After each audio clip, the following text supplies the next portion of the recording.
We are There we go. We're recording now. So, good morning, everyone. My name's Matt from Ready Tech Go. I'm taking you through today's session on the joys of being safe online, essentially. So, let's have a look at some information and get into it, shall we? So, first of all, what we do is we want to help to make sure that you stay safe. And the internet has been around for 30, 40 years, even from the early days of when it was a military research tool. Um, it's always been a bit of a wild west, and that hasn't changed. There's still so many different ways that people will want to try and rip you off, take your money, steal from you, all sorts of different things. Unfortunately, that's the joys of life online, but we can come along and make life easier for ourselves by learning how to actually deal with these little issues.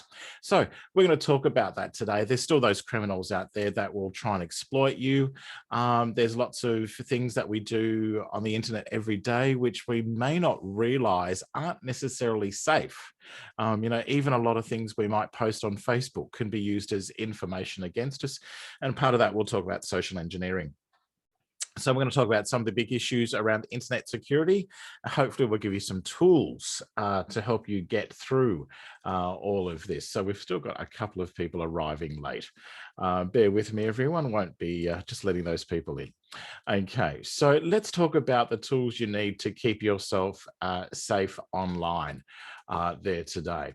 So some of the things, apart from a good sense of common sense, is having tools that you need to make sure that you can do everything you need to do safely.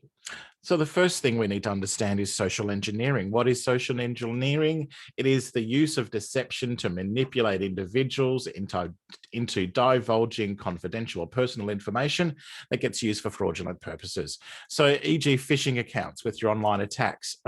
So this is where you might get emails that come in and saying that it's from your bank, and the bank on the email says, we've lost your username and password. Click this link here to enter your username and password so we can re-record them again. There. Yeah, it doesn't happen. Okay. When you get an email, say from the power company, click here to do something like that. Well, most of the time, those links are bogus. A lot of the time, the emails are fake. They often have fake email addresses attached to them. And if you tap on the email address, it reveals who is actually really sending. And it's sometimes not even a real person. It's a made up email address. So you've got to be very, very careful about what can be taken from you just using a bit of sleight of hand, essentially. So there's several types online scams here. We've got phishing, an attempt to obtain information such as your passwords, usernames, credit card information for malicious reasons, disguising as a trustworthy entity, e.g. the bank, the power company, Apple, Google, Amazon, those big names. They'll often steal the logos off other emails, copy the address details, try and replicate the same font that they use on the emails to make them look as though they're absolutely creditable, and yet they're wanting to try and get information. Particularly if they put a link in the email, those are really dangerous. Links are very, very, very dangerous on emails. I always call the people first. So e.g. if the bank says there's a problem, blah, blah, blah, I'm like, if it's such a big problem, I'll call you. Thank you very much. All that sort of stuff. You always want to verify, because never click a link. You never know what you could be clicking. And I've seen it a few times, even with Apple IDs. There's been fake Apple websites. And I had one client who popped her Apple ID and password into it, and an hour later, her credit card was empty. So yeah, lots of options to be careful of there. Spoofing is the creation of email messages with a forged sender address. So e.g. you might have an email which purports to come from support@apple.com when really it's bruce@hahaimahacker.com or ec304@2679. junk.net. That's a random email address. So it's very, very annoying because they're purporting to be from a real entity, but when you actually reveal the email address, you see it's from someone that's not. You'll often have email addresses which look very close to the real thing as well. Support at we know accounts.google.com, which really Google's is support@google.com. You've got to be really careful and making sure usually that everything after the @ is just the company you're dealing with. So, at admin.apple.com or at google.com, those sorts of things, instead of at blah, blah, blah, blah, blah, something, something.google.com. That's where your ears go, ooh, that's a little bit wrong. Doxing. Now, this is where the internet has gotten truly dark over the last few years. It started off as an American phenomenon. Unfortunately, it has spread to Australia and unfortunately has been with us for a little while now. Doxing is essentially getting the information about someone and then deciding, well, guess what? We are going to call them or go around to their house and abuse them. And that's what it is, essentially. They're getting all your personal information. It used to be the old thing of leaving, dog poo on a bag, at the front door. Well, now it's much, much nastier. And, often people turn up. There's been issues where there's been assaults and all sorts of stuff. So it's pretty nasty. And it started happening in Australia. So, yeah, not great. That's the sort of stuff where someone's really doing something quite seriously controversial. But even then, there's no excuse for a random person turning up at someone's house and abusing them. Email scams, so the unexpected request to deposit money into your bank account, or the surprise competition or lotto winnings. These ones play on that classic human need for money, our sense of greed and entitlement and curiosity and so on. I always every couple of months, I still get the Nigerian prince scam emails. He sends me an email telling me that he wants to put $12 million in the bank because he's got to, quickly leave Nigeria or whatever it is. And I keep thinking, this man really wants to put all this money into my bank. He still hasn't told me he loves me. I mean, really? But yeah, it's that old thing of playing on greed. Oh, you've won the lottery. Yeah, no, you haven't.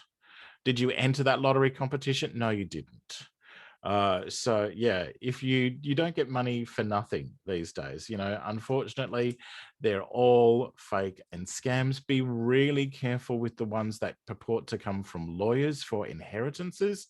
Those are another big wave that's been coming through recently, is inheritance scams. What you always should do is look up the actual name of the lawyer in Google as well. Go and have a look online, find their address, find a legitimate phone number for them, and contact them independently. Hey, are you dealing with the estate of Mrs. Smith? Blah, blah, blah. That sort of stuff. Usually the response is, no, we know there's a scam going around about us. We're so sorry. Blah, blah, blah. So ransomware has come back into the news in the last few months and to the last year because it's really taken off again. Lots of ransomware scams. Particularly, you would have noticed or heard about the ransomware scam on the pipeline in North America, where the ransomware was installed and the company paid several $millions. Luckily enough, the federal government in the US was able to track down the hackers and retrieve the money. Which was great, but the company still paid in the first place. What happens here with our software such as WannaCry and other things like that, what they do, it's a virus that gets into your system, and then one day it activates itself, it locks all the computers that you're using, and then it says, unless you pay us X, Y, or Z amount of money, either by Bitcoin or by this particular technique, you won't have access to your computers again. We will clear and wipe all your data remotely, and haha, tough titty. So you've got to be really careful about that. Deb will talk about emails in a little bit. So Be really careful. Again, use a good antivirus program. You don't want ransomware getting into your system. So if you're using a good antivirus program, that's a great way to do it. And B, just don't open random things from the internet. We'll talk more about that shortly. There's lots of website scams around at the moment, all these fake websites that come up that you get diverted to. Be really, really careful. A lot of them are just there as an offshoot of phishing and spoofing. Those techniques work together. Then you have the website scam, e.g. getting an email which purports from Maya. Hi, well, here's a great sale, but click here to log on to our website to access this great sale. And of course, it's not actually the Maya website. It's a fake website with a log-on screen in the middle that's there to try and steal your details. And often that's where the scammers will then come along and try and go, right, can we access those accounts? Are there saved credit card details we can get to? Bang. So there's lots to be really careful of there. Yeah, website scams happen all the time. So fake websites, be really careful. You want to make sure that websites you go to have HTTPS or a padlock in them. We'll talk more about that in a few moments. So have you been hacked? Well, there's several ways to tell, and here we go on the screen here. So, you suddenly come along and you think, what is going on? Passwords that you've been using for a long time and have never changed start to fail. You know that you've not made any changes to your passwords. You used that account yesterday, not a problem. Maybe you installed a new piece of software last night that you were recommended by a friend. Suddenly your passwords start failing. I wonder what's happening there. Maybe you've got a virus. So strange web browser activity. So, you're starting to see websites that appear in the history that you've never been to. For some reason, your web browser starts taking you to other websites when you do web searches.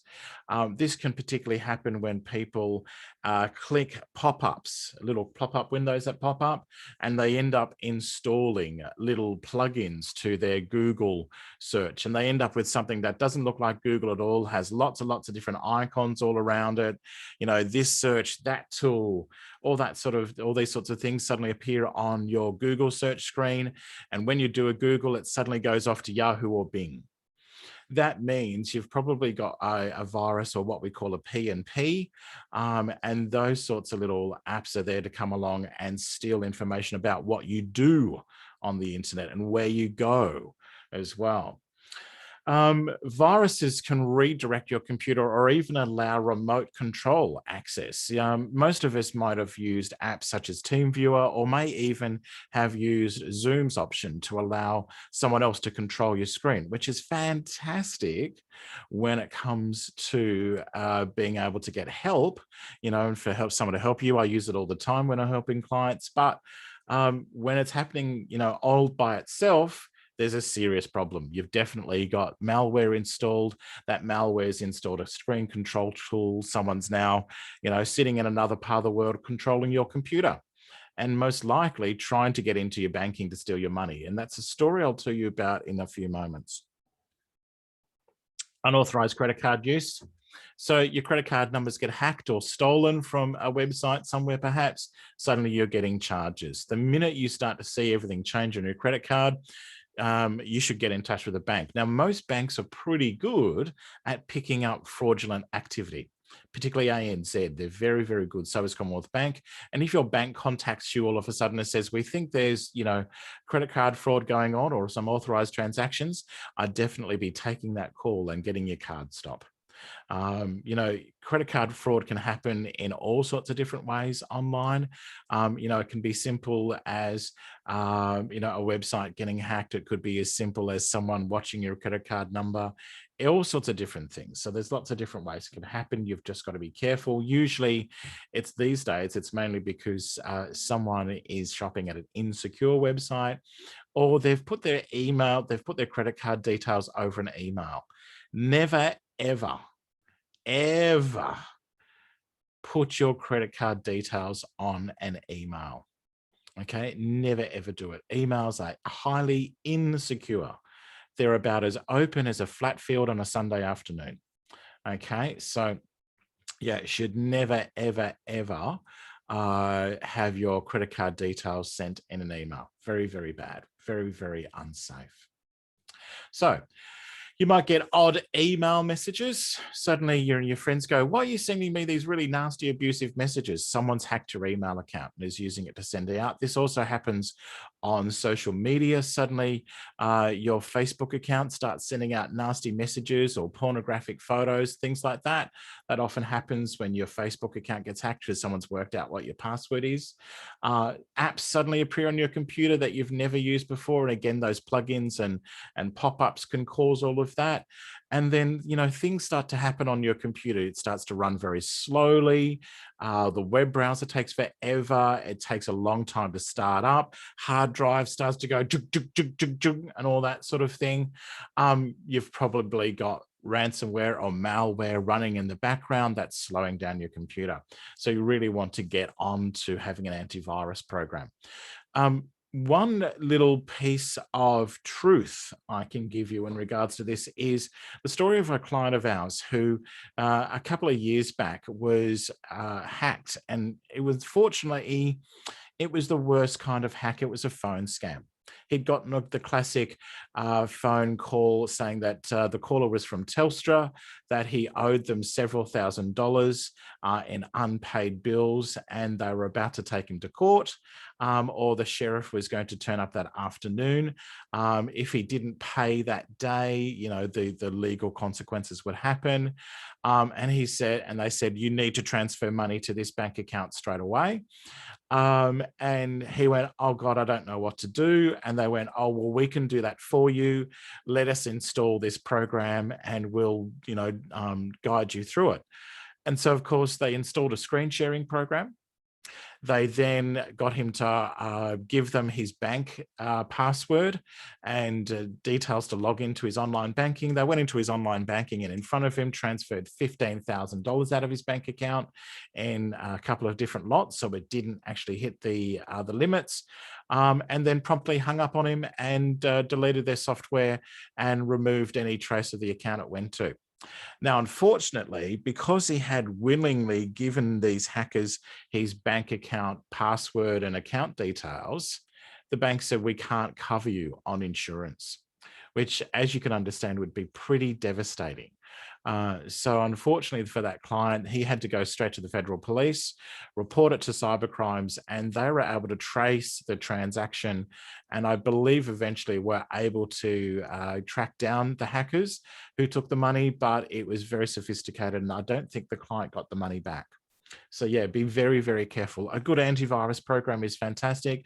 Norton's, McAfee, I use Malwarebytes, AVG, they're all pretty good. Malwarebytes is a great free one that'll give you some basic protection. If you're a Windows computer, you've also got Windows Defender, which is built in, that will help do a lot of virus checking and protection for you automatically on top. Trend Micro as well, which is also another really good one. So there's quite a few good antivirus programs out there. And a lot of computers these days have antivirus helpers and things built in. Your iPhones and iPads, you don't have to worry about getting viruses on those. Apple strictly controls what goes in and out of the App Store, so you can't get viruses on those via any apps that you have. The Apple Mac is very regularly updated with its own internal system of antivirus checking, but you can still use apps like Malwarebytes for additional stuff. And PNPs or PUPs. These are the big ones now where they're not necessarily viruses. They sort of creep into your system as a pop-up, and a lot of people get fooled by them. They're not actually stealing as much information, but they're more about behavior, and they're still dangerous because they take up system resources too. You're going to see, if you find that suddenly you get weird icons appearing around your Google search, definitely you've got extensions that have been installed for some reason. And usually you can go into the settings of your web browser, and within the settings, you'll have an area called extensions or plugins. And in there, you might suddenly find a whole lot of new things has been installed. From there, you should be able to remove them. So let's move on. So what else could happen? Well, you get a whole lot of spam. This is why I have several junk email addresses that I use. I've got several Gmail addresses that I use specifically to stop myself from getting junk on my own home machines. They all just, the email address sits over at Gmail and it's just purely there to use for when I use free Wi-Fi's and so on, because free Wi-Fi hotspots are one of those big opportunities for you to get junk email, because you're going to have your email address sold on most likely by some of those free Wi-Fi hotspots that you have to sign into, with the exception of the libraries. The libraries don't do that. They're very good like that. Now, identity theft. So you might suddenly find that you get paperwork in the mail for a loan that you know nothing about. People have stolen your identity. This often happens through people, getting the classic one of the credit card in the mailbox that gets stolen and it gets used as a part of ID. You've got to be really careful. It's straight to the police. Anything to do with identity theft has to be reported immediately. Don't wait, because the more the time elapses, the more opportunity there is for the thieves to use your information. Your unauthorized credit card purchases. So you will find that if you suddenly find a whole lot of transactions that have appeared on your account you don't know about, check for the unauthorized credit card purchases, and get onto the bank straight away. You can get those stopped and the bank can do a chargeback for you, which returns the money back to your account. Usually these are all handled under the bank's insurance for you as well. Some banks may require a few more bits of information about the details of the fraud, but usually most banks will return the money for you, which is pretty good. If you're worried about whether or not someone know's computer's been hacked, it's always best to get that person to make sure that they've run an antivirus on their system. If they say using an app like Facebook Messenger, what they should do is change their Facebook password straight away. Apps like Facebook Messenger can be hacked if someone's Facebook accounts get hacked. So the easiest way to change that is to simply change your Facebook password, and that will stop your Facebook Messenger from getting hacked again. So yeah, any sort of service that you use, if you think it's been hacked or changed, go and change your password straight away. Use the forgot password link, reset your security questions if you get asked security questions, all those sorts of things. You don't necessarily know if someone's account's been hacked unless you've started getting really weird, deranged messages from them, things that are out of the blue. Either they've got a mental health issue that something's going on, or they've been hacked. One of the two. Either way, get in touch with your friend and have a chat with them. So personal attacks, as we talked about with doxing, if your personal details end up being released online, people can come around to your house. It happens all the time. It also happens to businesses where they might have been controversial. It's happened to quite a few businesses that have been anti-vaxxers through the COVID pandemic that we've been living with. Stores that say, oh no, you don't need to wear a mask in here, and we don't want you if you've had the vaccination. And the name of the business ends up splashed all over the news. The business owners get a heap of hate on social media. People find out where the business are, and it's been spray painted and all this sort of stuff. You've got to be really careful with being online. I always say with social media, if always keep yourself nice, because if you say something nasty, it's like it appearing on the front page of the paper. You just don't want that to happen. You should always just keep yourself nice. I find that very hard, I know, to keep ourselves nice when it comes to being on social media, in terms of not being critical. So it's learning how to be diplomatic when you're being critical without stooping into being personal and name calling and all that sort of stuff. That's where it's, probably the best middle way lies. So Scamwatch, yay, scamwatch.gov.au. It is really fantastic. Let's take you over to Scamwatch right now. Scamwatch is the federal government's website done by the ACCC to help you identify and understand scams. Here we are. Here's the Scamwatch website. Now they've got a whole lot of latest scams. There we go. Culturally and linguistically diverse community scams are up at the moment. Payment redirection scams. Again, this is why it's always really important that if you're sending payment details through via email, maybe don't do it that way. Do it over the phone. Perhaps, so that there's no information sent. Use PDFs that are locked, so they can't be unlocked with payment information, so they can't be opened by random people without a password. You can lock down a PDF if you've got the right software to do it. Lots and lots of different things. There are car ad scams, coronavirus scams. There we are. There's quite a few coronavirus scams at the moment. So there's quite a few of those that are out and about. It's really fantastic. You can report when you've been scammed here as well. You can read up on all the latest scams. I just think it's absolutely brilliant and something I think everyone should have a look at. They have a little black book of scams that you can have sent out to you as well, which is very, very informative. So a big fan of Scamwatch, scamwatch.gov.au. Please don't have a look of it. You've got types of scams in here as well.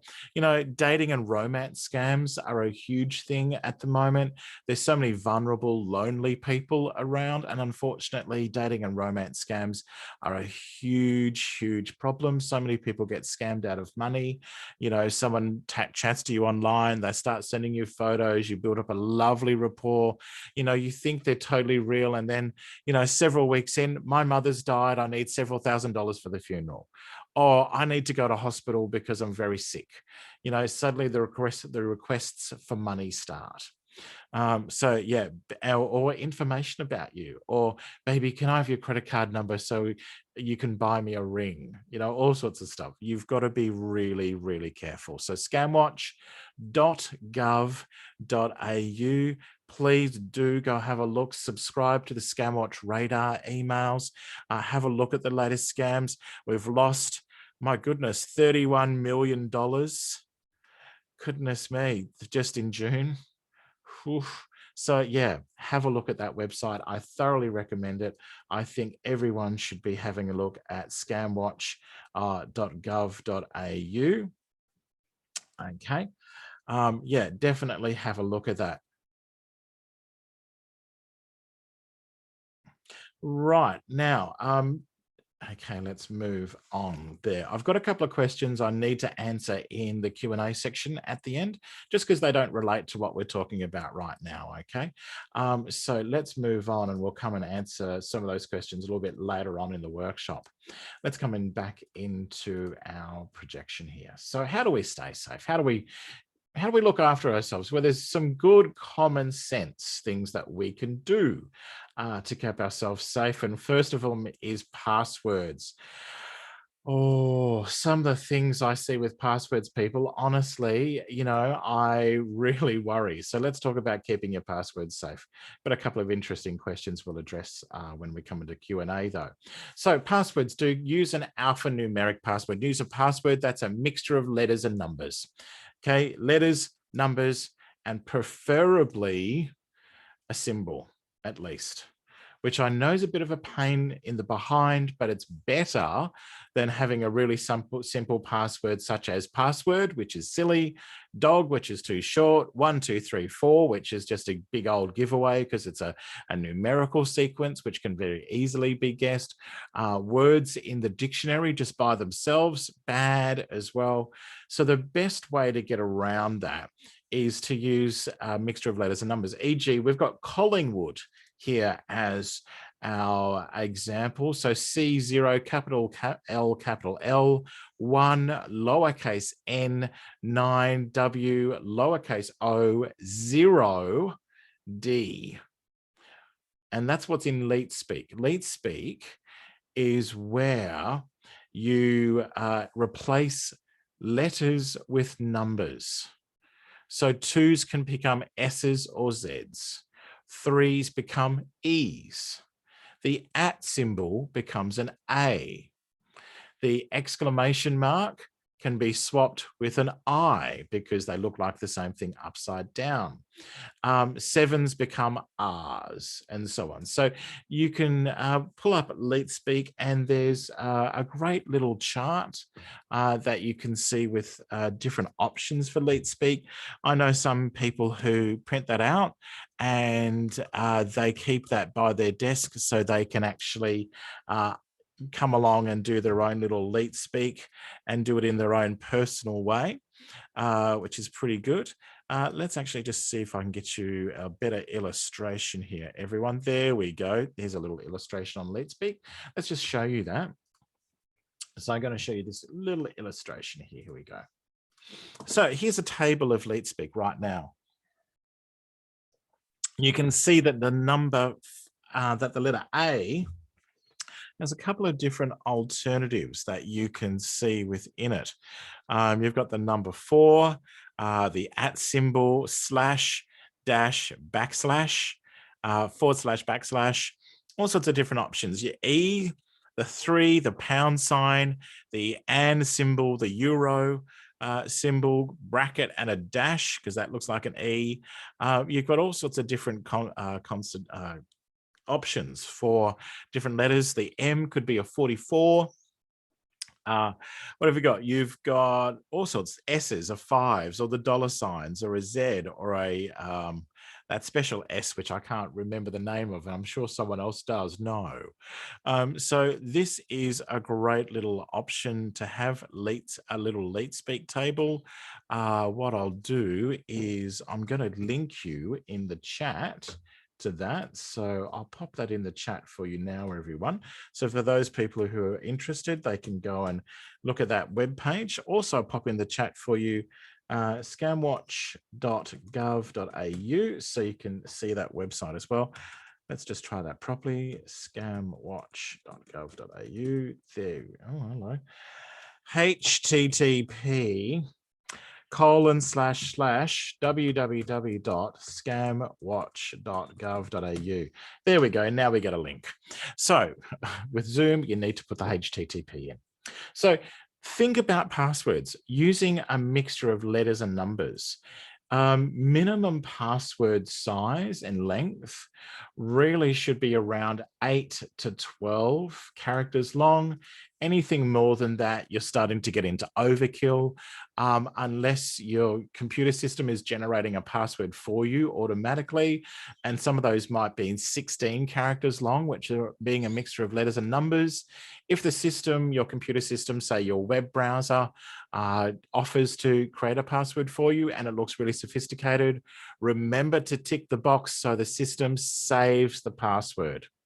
Okay, so that way, the next time you go to use that website, it'll automatically fill it in for you without you having to remember, which is great.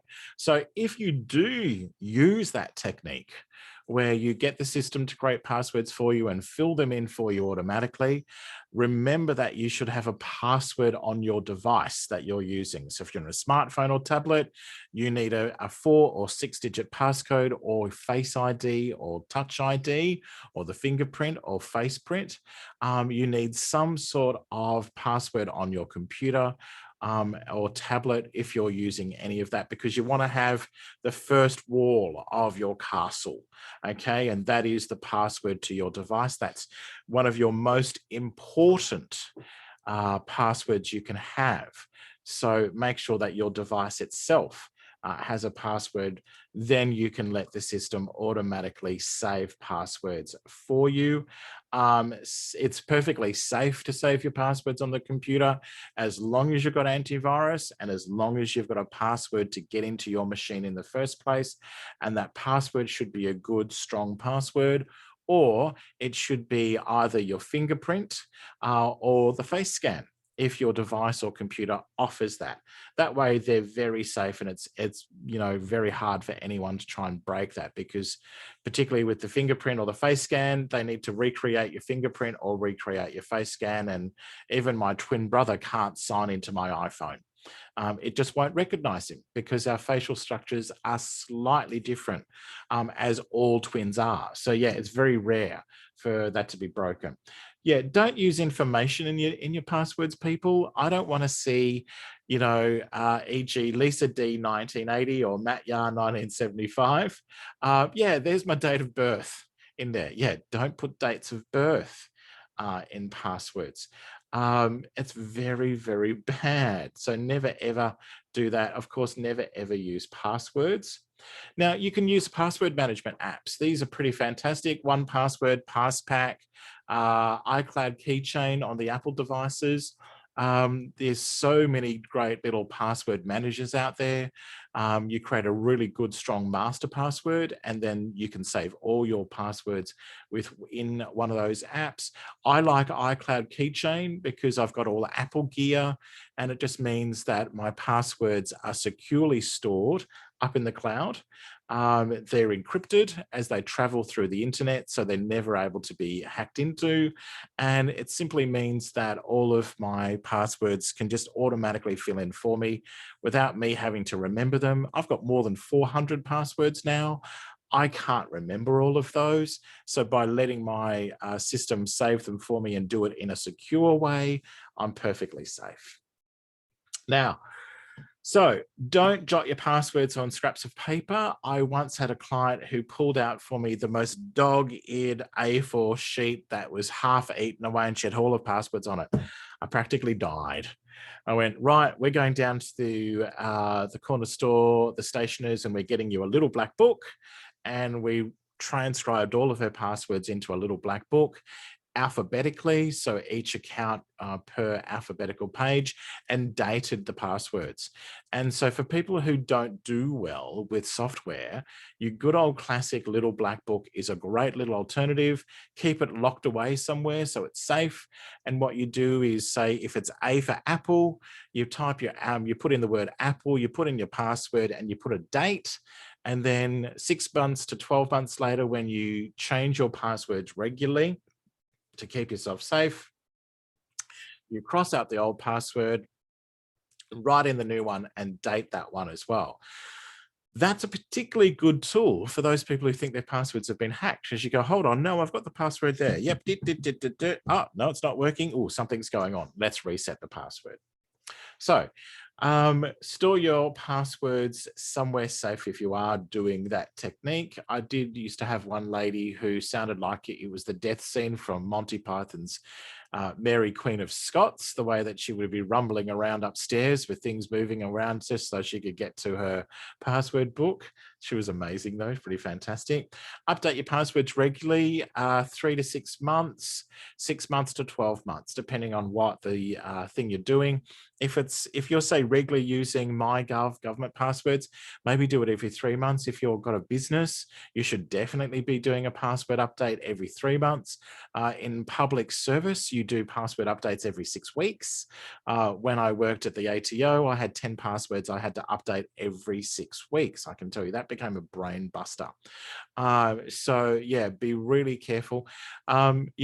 It's always good to update passwords anyway, and particularly if they're anything to do with anything that is sensitive or financial, anything to do with stuff that could cost you money or cost you reputation or be a very huge issue in your life, make sure they're the passwords that you update regularly. And it's perfectly fine to save your passwords on the computer. The passwords usually are encrypted themselves and saved within your web browser. And again, they need the computer password in order for them to be revealed. So for example, if you go to look at your passwords that you've stored in Google or the passwords that you might have stored in Safari or Firefox, anytime you want to go and look into the settings and then see those passwords that are stored, the web browser will automatically tell your computer, you need to tell me what the computer's password is. Otherwise, you can't see what these passwords. I need to make sure that you're the genuine person who needs to see these. Emails. Email is not safe. Okay, email, as I was saying earlier, is insecure. There's no security on email whatsoever. And over the last 10 years or so, marketers have discovered ways to pop little invisible pixels in emails that can track where you go, when you open an email, where the email was from, what time of the day you opened that email, whether or not they could then see what you're looking at on the net afterwards, all that sort of stuff. So this is why I tend to now use email based off websites. So I use Gmail off Gmail, and I have multiple email addresses. So instead of just having one straight email address that I use for everything that could get me into trouble, I've got my work email address. I've got a very personal email address that very few people have access to at all. And then I've got several alternative email addresses through Gmail that I use for everyday use and for junk mail. I think that's really a good way to do things. So if you're ever worried about something, or you're a little bit skeptical, the best thing you can do is use an alternative email address that you've got. You know, go over to gmail.com, make up another email account, and you could even use a pseudonym if you like, and use that as an email that you can direct all the junk to. So when you use those Wi-Fi hotspots, when you get asked to sign up to competitions, all sorts of things, even websites that you're not 100% sure of, go along and use the spare email address. It'll keep you safe and keep the spam out of your main system. If your email account and app allows you to turn on junk mail filtering, use it. Also, remember that when emails come in, use the option to right-click on the email or use the menu option to mark an email as junk and delete it. Don't open the email up. You can often just right-click on the preview of the email. Usually most email accounts will have a column with a preview of the email. You can right-click and choose mark as junk and then delete the email. Try and delete emails without opening them. Some email programs, again, as I was saying, give you a table. You can come along to where the email is in the table with a little preview or the first couple of lines of the email. In there, you might have an option to right-click, mark it as junk, and then delete it. Okay, try not to open up those emails, because when you do open them up, that can often send a message back to the sender to say, yes, they've opened that up. It's called a read receipt. Okay. Interestingly enough, read receipts can be used for legitimate purposes. For example, if we have an outstanding debtor to the company and they haven't paid their account, we will often use a read receipt when we send out the next account to make sure whether or not they've seen the email. That tells us whether or not they've actually seen it or not. There's new tools coming through that are going to work to stop read receipts, so it's a bit of a double-edged sword, okay? Read receipts can be used for good or for ill. Be super careful with links on emails, okay? Websites can be hacked and created very easily. And when you get an email and it's got a link to a website, immediately stop. It's like you're about to cross the road into the internet. So you want to make sure that you're not crossing the zebra crossing. So hover over the link with your pointer, or on a smartphone or a tablet, tap and hold on the link, and it should actually tell you the actual full website address, because sometimes links can be faked and they can send you somewhere else. You can also do that via the email address. A lot of email apps now let you click on the name of the sender to reveal the email address. And even though the name of the sender says support.apple.com, the email address might be susie@64gqquinn.746.89743.net.qu or QQ. That's essentially a fake email. And what they're doing, they've got a computer generated email address essentially, and they're just sending out spamming emails. They're using what's called a bot, a robot program, to generate fake emails, send them out en masse in the hope that someone will take that bite. It's a classic extension of phishing, okay? So spoofing and phishing emails are pretty sophisticated these days. So again, if in doubt, contact the sender via an alternative manner. Never reply to that spam email. Never write something nasty back. There's no point in that. If you can, pick up the phone. Don't open up random attachments. Now, if you get an email that comes in and you don't know who the person is, and there's an attachment on the email where it says, oh, open me now, this is funny, which you often get, people saying, oh, I've got this really great video for you, John. It's so hilarious.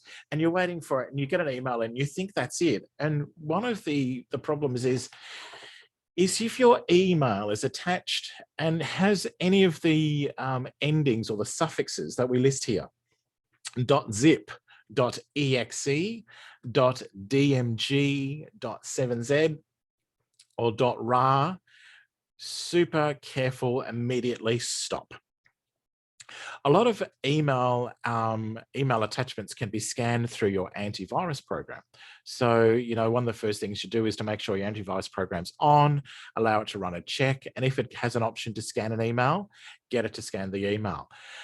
The really dangerous ones are XEs, DMG, 7Zs, and RARs. I'll tell you why. .zip is your classic little pop the photos in the box technique on the computer. It essentially is compressing data down to a smaller size. So when you unzip it and open up the file, it allows you to see what's in there. This is mainly used for all sorts of different things, but zips have had viruses live within them for a very long time. .exe. Exe means executable. It's actually the same format as programs on a Windows computer. So particularly your Windows users, if you get an email attachment through that comes through as an exe, that's a program.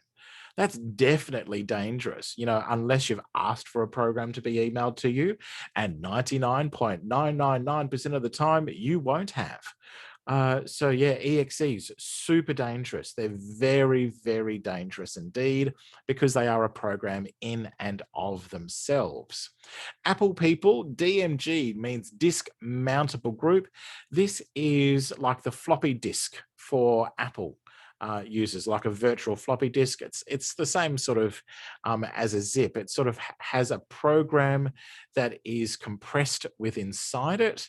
And when you open up the DMG, you're taking something out of the box, and then it's decompressing and starting to run a program. So again, be really careful. 7Zs have a particularly bad reputation for having things stored in them. They're used mainly on Windows computers. Apple computer people, you can use 7Zs, but it's very rare that you'd ever use a 7Z. So if someone ever sends something to you on email with a 7Z in it and you're a little bit of a doubt, delete it. You're very rarely, if ever, going to receive a 7Z. And most Mac people wouldn't even know what to open a 7Z with. Last one's RAR files. And that's another type of file which allows files to be compressed within it. So basically putting your things inside a parcel. Again, they're very dangerous. They can also store viruses and malware in them. So don't open these attachments. Don't double click them to see what they are. Immediately get the antivirus happening or delete them. If it came through from a friend and you went, mate, are you aware of what you're sending me? And what are you sending me? Or if you do scan it and it comes through and it's got a virus, immediately get back to your friend. Hey, Gina, that attachment you sent me with a zip, that zip's got a virus in it. Do you know what's going on there? Mind you might want to be nice about it as well. We don't want to, create enmity. But still, question, come back and say, hey, that zip's got a virus in it. There's something up. Can you have a look at your antivirus, please? Something might be wrong with your system. We better make sure that you're clean. So antivirus programs are really fantastic. As I was saying, McAfee, there's so many of them. Actually, John McAfee recently passed away, unfortunately. He sold the business, I think, quite some time ago, though. So Norton's are still another big name as well. Trend Micro, AVG, Malwarebytes. So there's a few there. But if you're looking for a free antivirus program, be very careful because there are some programs which purport to be antivirus and they actually aren't. There's been one in the Apple world for a long time called MacKeeper. It's absolutely dodgy. Even Apple have been working for years to get rid of them. So yeah, be very careful with that sort of stuff. Maybe use a mainstream antivirus program if you want to get one. So social media. Now, it's really nice to be loved. Yeah, and social media can make you feel very loved indeed. But suddenly, if you've got a whole lot of people that are suddenly messaging you on Instagram and you don't know who the hell they are, you need to be very careful. It's very possible that someone is actually coming along to try and spoof you or hack you or get more information about you on Instagram. So again, be very careful. I tend to have my Instagram profile as a private Instagram profile. If anyone wants to be friends with me on Instagram, they have to ask first. They can't randomly follow me. They actually have to ask, which is great. So usually with Instagram, I go that way. I have my Facebook, my personal Facebook has been shut down completely. I don't use it anymore, and I've gotten rid of it. I only have a business Facebook account, and again, in there, I don't add people unless I'm well and truly aware I know of who they are. That's the same with LinkedIn as well and other social media. Unless you know who these people are, don't add them because they could be coming after you for information, and they're often trying to get information about you. One of the things I've noticed as well on Facebook is people going, "Oh, look, I've got my driver's license." Yeah, and you've just put a photo of your driver's license online, and now someone's going to come along and hack that and probably use it to create a fake ID. Don't put photos of your driver's license, your credit card, your proof of age card. I've got a proof of age card. Don't put those on your socials. That is asking for a lot of trouble there straight away, because it's very easy for someone to see that photo, particularly if your Facebook isn't private. That can be very easy for your personal information to be made public. If you're curious about how to make your Facebook profile private, all you do is sign into Facebook, click on settings, and then go to the security and privacy option. What you'll need to do is just change all of the settings for each one to give options only for you to be seen by either your friends. Okay. Other options are by everyone or by friends of friends. I tend to turn all of that off. And there's one option they also have, which is to allow your Facebook profile to be found by search engines such as Google. I turn that function off as well. You don't want random people typing in Mary Jane Smith Facebook for them to come along and find a direct link into your Facebook account. So just a reminder, Facebook, log in, go to settings, click on security and privacy, go in and change each one of the settings there to friends only, so that only the people you already know will be able to see what's happening on your profile. So never use your real name on Twitter unless you're a business, you're promoting yourself, something like that. Don't ever do that. That's going to get you into trouble.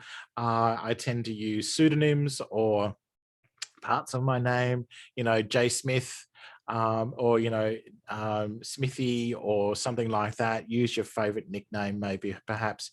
And one of the things, be really careful about what you post on social media. As I said earlier, posting credit card photos and ID photos is a bit dumb, but some people might, post things about their birthday or where they're going. Oh, we're going away on holidays and we won't be back for 3 weeks. Yeah. And then they come back and they've been burgled because someone knows that they've been away for weeks. Yeah, because they've looked at their Facebook profile, perhaps. So, yeah, business Facebooks should be as open as possible. Okay, but again, be really careful when it comes to friends being friended on Facebook with businesses. Always best to go out and do a little double check on who the person is first. Stokard on, excuse me. So yeah, Facebook is definitely fine there. We'll talk about Stokard and Wallet at a little bit later in the workshop. They're not relevant to what we're covering right now. We'll come back to those a little bit later on, everyone. So I'll talk to you about using those different features. I'm just going to take a little quick note here for you. Google password required. Right, there we go. Okay. Now, One of the big things I always remember about social media is the rule we have here. If you wouldn't want it on the front of the newspaper, don't post it online. Now, it's really important because there's a thing called archive.org. It's the Internet Archive. And websites and social media are often captured by that site. And your old Twitter posts, your old Facebook posts can come back to haunt you. And this is a big problem and has been for politicians of the last few years.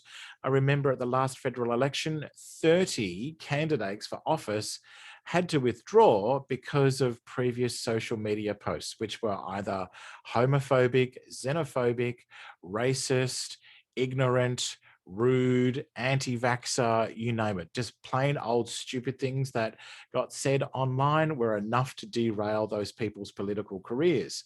So you should always be very, very careful about what you post. Don't get too controversial. Often it's better just to shut up. I know it sounds a bit harsh, but really, particularly if you are a business, you're much better off just sitting back and letting it, being water off a duck's back.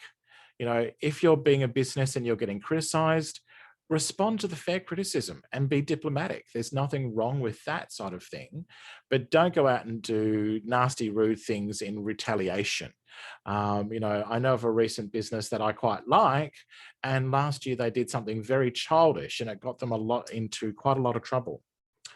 So online shopping, when we're shopping, and we'll talk about Stow Card and Wallet as part of this, online shopping is generally fine as long as you see in the website address HTTPS. The S is particularly important because it means secure, or you see the word secure on your web browser, or you see a padlock on the web browser if you're using your web browser to go shopping. Now, if you're using an app to go shopping, apps usually will have security built in. Your banking app has security built into it already. So does, say, the David Jones app and so on. You should always download a shopping app from a legitimate app store. So if you are an Android person, you should only get your shopping apps from the Android App Store, which is known as the Google Play Store. It's the only place you should go, okay? Apple people, you've only got the Apple App Store, which is actually a blessing for you because Apple mandates security, particularly in shopping apps, and looks at them with a much fine-tooth comb. So I would definitely, if I were you, you'll be fine with your shopping apps. Whenever you're doing any shopping over the internet, your information is encrypted. So essentially, it's scrambled as it leaves your computer. And when it arrives at the other end, the other computer has what we would call a key. That key allows your information to be unscrambled, or what we call decrypted, and then used by their system. Now, Stowcard is secure. Stowcard is an app which allows people to save their credit card numbers, their store cards, all sorts of different things. The beautiful thing about Stowcard is it's an encrypted app, okay? You can only get into Stowcard on your device. The card details aren't shared externally from the app in any way, shape or form. Apple's wallet system is even more secure. It uses what was called tokenized transactions. So what tends to happen here is the information is securely stored within the M1 chip on an Apple iPhone or iPad. This chip is designed specifically to store personal information that should not ever get released out to the internet. And what it does, it just simply sends out a yes or no state. Can I make that purchase? Yes or no. Is this valid? Yes or no. It doesn't release information. So the wallet and Stowcard apps are perfectly safe and great to use. So if you're making payment online, well, I actually use my MasterCard debit card. I don't have a credit card anymore. I only use my MasterCard debit card. I know then that it's my money, or I might make a purchase through Afterpay, knowing that Afterpay is also secure and that I'm paying it off over, 4 fortnights, which is a lot more secure for me. If in doubt, use PayPal. Go to paypal.com, set up an account with them. and you give them your credit card number. And PayPal is particularly renowned for being safe and secure, as they act as a middleman for when you do purchases. So if you make a purchase online using PayPal, PayPal will pay for the purchase first, verify that everything is legit before your credit card actually gets debited, which is really great. And of course, if something goes wrong and you get defrauded by the sender, well, the nice thing is PayPal can actually reimburse you and make all of those arrangements for you. And they're very good like that. PayPal's pretty fantastic and very, very safe to use. So if in doubt, use a PayPal, because PayPal will make the payments first on your behalf, and then they take the money from you later once they've verified everything's fine, which is great, particularly if you're shopping. If you've never been to a particular website before and you want to go shopping with them, one of the things I'd recommend you do is to plug that website's name into Google. Type in Big Bob's chocolate cakes, and then the word legit after that, and look for reviews and see if there's been any problems. If the business name doesn't come up at all, then you start to worry, because every online business will have some sort of review, some sort of information about it. They'll turn up in Google searches, they'll turn up in some way. But for an online business not to have any sort of outside presence on the internet makes it sound like that website's fake and has only been set up as a scam. So yeah, there's no costs to use services such as PayPal. They might take a small transaction fee, depending on if you do other processing through PayPal. But as a general rule, I think it's something like 0.001 cent or something like that. It's absolutely tiny. So yeah, PayPal, I think, is a really fantastic thing to use. Private browsing. Now, you're on your web browser, and you don't want people to know what websites you've been browsing. Now, the classic example of this is where you've gone shopping for a mountain bike on a website, and then all afternoon you're followed around by ads for mountain bikes. That's the old case of cookies. So what we do is most websites, most web browsers, Safari, Safari, Facebook, and Chrome offer you options to do private browsing. In Apple, you go to the file menu and you'll click on private browsing. In Google and Firefox, you'll go to the more button on the top right corner, usually the 3 dots. And in there'll be an option for private browsing or incognito mode. So it basically turns off any website's access to your cookies and the history of where you've been. You're sort of like Casper of the internet. Websites can't track you as much. Now, also, a lot of web browsers now have inbuilt options to stop you from being tracked across the internet. You can go into the settings of your web browser and have a look in the security settings, and there'll be options there for anti-tracking, which is fantastic. So websites don't track you around the internet and look at what you're, or find out what you've been looking at, which is really great. So Safari, new private window, Chrome, you're doing an incognito window. Private browsing is pretty fantastic. I recommend everyone give it a go.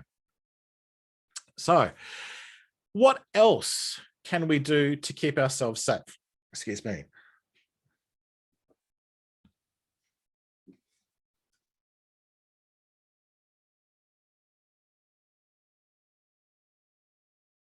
Excuse me. So what else can we do to keep ourselves safe? So Windows users, make sure that you've got Windows Defender happening in your Windows computer. Windows users, you will go to the Start button, your 4 little squares on the bottom, very left bottom corner of your computer screen. Give that a click, and then go and click on Settings, which is the silver cog. Once you've seen that, you'll see an option in there for security, or you can even type in the little search box, Windows Defender. That should take you through to all of the security and antivirus settings within your Windows machine. So make sure you've turned those on. You can also use a good antivirus program. We've mentioned them a couple of times now.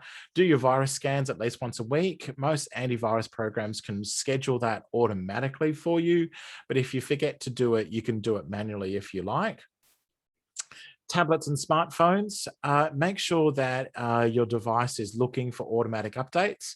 You'll go into the settings screen on your device, and there might be an option in the store or software or apps area, or even within each individual app, for it to be allow itself to be updated automatically. So they're all on the latest version of the software they have. So they've got lots of security and all of that is set up for you. So yeah, if there's updates available, download those within a couple of days of the release. Apple device users, you'll see in general and software update, that'll take you through to updates for your actual device itself, not the actual apps, but actually the device itself. I tend to, with the Apple gear, if there is an important updates that's come through, I tend to run them straight away. Okay, some other updates I tend to wait, but if it says security update, I run it immediately because they're fixing a hole. Okay, so if you ever see any updates from Apple that mention the word security, run those immediately. So use the auto update. Windows computers, your updates will download automatically in the background for you. You can go to the settings screen on your Windows computer, so to the start button, into settings, and then click on Windows Update. Within Windows Update, it should show you the latest updates that are available to be installed or when the most recent ones were installed. Be aware with Windows users, when you go to do your updates, you'll often find that the computer may want to shut down and you'll get a blue screen coming up saying that it's installing updates. If you've got a few to do, I would suggest you go to shut the computer down, let it run the updates, and while it's doing the updates, walk away. Sometimes it can take a couple of hours to install them. So yeah, let those updates happen and do that all on a regular basis, everyone. It's always a good thing to do. So that's everything in here, but we've got a couple of questions and I'd like to point out a couple of other things for you as well. So let's deal with a couple of questions. First of all, we had a question. I've got a sign on my computer right now that I seem to get frequently, which says Google password required. Are these genuine? Now, that's a really great question. It's all about the context here. If you're, say, using Chrome or you're about to access something and it starts popping up with Google password required, that could be because you're using Chrome and you're accessing a site where you're using your Google password. But if it's happening really often, that's when I tend to think something might be up. Something shouldn't be asking for your Google password all the time. If you've got a Windows computer and something's coming up asking for your Google password all the time, again, I would start to run an antivirus and do a double check. Also, double check if there's a program that's suddenly sitting around that hasn't been attended to. Sometimes Google passwords are used as a way of authenticating, so guaranteeing that you are real, to a system or a program you're trying to access or a website. There are some websites that won't allow you to use them unless you use your Google password to authenticate and confirm.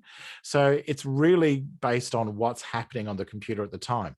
So in regards to that, what else is going on when the system is asking you to put in the Google password? So I usually would cancel that message and then go looking around and saying, hey, what else is popping up? Because it's got to be something that's Google related or using your Google passwords. Now, asking for cookies is a really common thing now. This has come up because in Europe, they've put in new security measures which say that websites have to ask you for cookie information. Some websites won't run if you don't give them cookies, and that's tough bickies for them. When you're getting recipes and so on, yeah, and doing crosswords. So yeah, a lot of those sites will go, well, if you're not going to give us cookies, we're not going to let you go to the site. And the reason is they're using the cookies to advertise to you. Those websites are being supported by advertising, so they want cookie information to know what to advertise to you. Again, I look at that and I go, you know what? My personal security isn't worth a recipe. I'm sure I can find that recipe somewhere else. There's lots of other places to find recipes. So unfortunately, some websites will give you a couple of different options with cookies, like no reject cookies, only basic cookies, or all of them. I still tend to reject them. It really depends on how worried you are about your personal security online, and particularly when it comes to things like websites. These websites for crosswords and recipes and things, the only reason they're stopping you from viewing the website if you decline cookies is because you're basically saying to them, well, I don't want you to know information about me. And their response is, well, unless we know something about you, we can't advertise to you, and advertising is how we support our website. Well, I look at that and I go, well, unfortunately, it's just not good enough for me. Thank you very much. I'll find what I want elsewhere. So yeah, that's a two-edged sword, that one. You can either say yes to the cookies and risk your information being shared or getting advertising, or you can say, no, thanks, I'll try and find the information elsewhere. Yeah, it's a bit of a tough one, that one. Keep putting your questions in the chat, everyone, if you've got any other questions. What I'd like to do in the meantime, while you're popping questions in the chat, I'd like to just quickly take you over to the Be Connected website and show you their section there on safety first, because they've got some really good little information you should see. And it's a great supplementary option and follow-up for today. And again, as I was saying, Stonnington Library is part of the Be Connected program in Stonnington Council. So if you sign up for Be Connected, you can actually put in Stonnington, and the team there will get some funding from the federal government for Be Connected. So if you do go to the Be Connected website, beconnected.esafety.gov.au. That's beconnected.esafety.gov.au. You can sign in, create an account if you like, and go down to the topic library and come down and have a look at safety first. This gives you, more of an explanation about what we've done today in safe passwords, paying safely online, scams and tricks.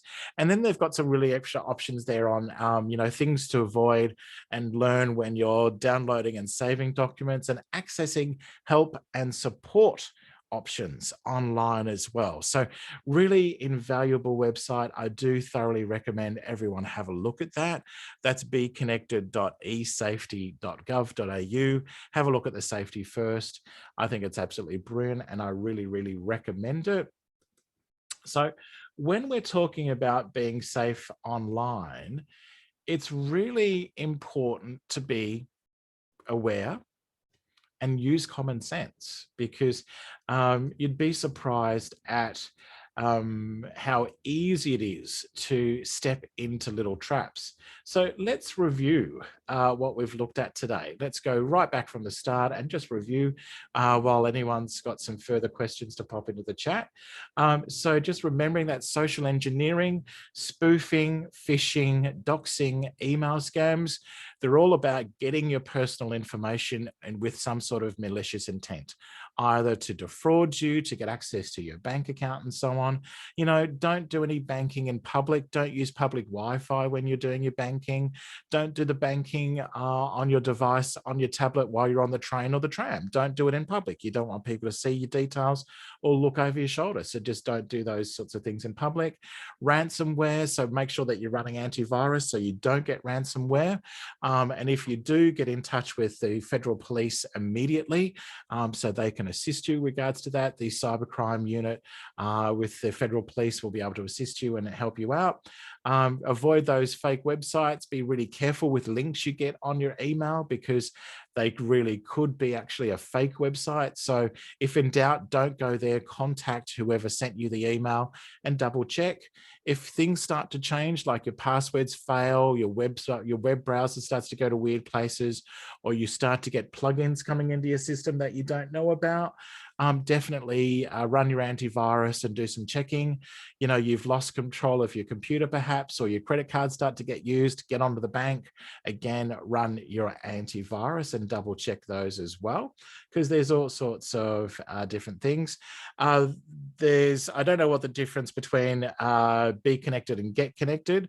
Be Connected is the federal government's program. Get Connected, I think, is Stonnington's just name for it's part of it as being part of the suite there. Yeah, so I think if you're referring to Get Connected, but Be Connected is the federal government's website, and Get Connected is Stonnington's library's own little sort of subset and technology lessons and things. So there's lots of resources out there for you to be online and get some help with being online and learn. So yeah, things change on your computer. If things start suddenly changing on your computer, something's up. Again, run the antivirus. You get lots of emails, you get lots of spam. You know, be careful about where you're using your email address. Use a secondary email address. If you can, jump onto Gmail and create a new one.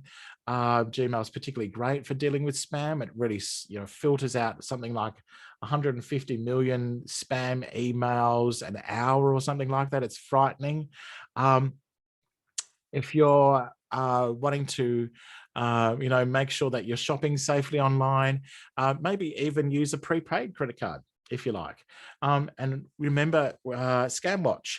Now, a couple of other questions. Is it worth using a VPN? Yes, it is worth using a VPN, a virtual private network. A VPN adds a layer of security to your system, and a VPN can also allow you to mask your location and make it appear as though you're appearing from somewhere else. So VPNs can add an extra layer of security. Really, they're there for people who do things which are quite sensitive. That's what really they're there for, virtual private networks. They get used in all sorts of situations. They get used in countries with authoritarian regimes for citizens to be able to access the internet of the outside world and so on. So yeah, VPNs can be very great. Updating is something that you should be doing regularly. So once a month, making a check for your system, run security updates, run any software updates that might have appeared. Most of the time, a lot of those will automatically install for you, but it is always good to check every couple of weeks. Go into your Windows settings and check for updates. If you're an Apple person, on your Apple computer, click on the Apple and click on software update and check in there as well. You can, update your system is the most important thing. Checking for updates with your software regularly as well, once every 6 months. Is there a fix for a problem? Most of the time these days, fixes for software are actually sent out automatically, and most systems will automatically pick them up and install them. But you can go into the settings screens on your devices. You may see an option there for software update, and you can run software updates through there as well. So yeah, lots of things you can do. Be aware with passwords. Remember that if it's something that is really sensitive, maybe think about updating that password on a more regular basis, maybe every 3 months instead of every 6 months to a year. If it's something that you don't use very often and it doesn't have any impact on your life, won't cost you anything, is like an old kid's account or something like that you haven't touched in years, well, that's okay. If it's not anything that is hackable or in any way going to give up any information about you. But either way, every 12 months, try and review all your passwords, make sure that you've updated things that you are really sure that you need to update. And even with passwords, say for government services like MyGov and so on, you should look at updating those every 6 months. Mainly because it's just good to be safe rather than sorry. There have been a few MyGov scams over the last 18 months. Where people have got emails purporting to come from MyGov. They've hit a link, they've got a fake website, they've gone to sign in, bang, bang, the hackers got access to their MyGov account. So yeah, keeping your passwords updated regularly is no bad thing. If you're really concerned, you can always save a lot of your data to an external hard drive. if you're wanting to send invoices out online, make sure you send them out as a PDF, that you don't put any payment information in the email itself, and that the PDF you use, that you lock down the PDF with a password so that the person on the other end can only open it with a password, and you never put that password in the email. Okay. What you do is you ask them to give you a call when they get the email so you can let them know what the password is to open up a locked PDF. Okay. And PDFs, the only reason you need to lock a PDF is because there's business critical, bank information, confidential information in a PDF that you need to lock down. Scamwatch again, scamwatch.gov.au. Please do go and have a look at Scamwatch, have a good read through there. There's some really important information on Scamwatch I think you should all have a look at. So do feel free to make yourself familiar with Scamwatch. I think you'll love it. So do we have any other questions there at all? I'm going to stop recording right now.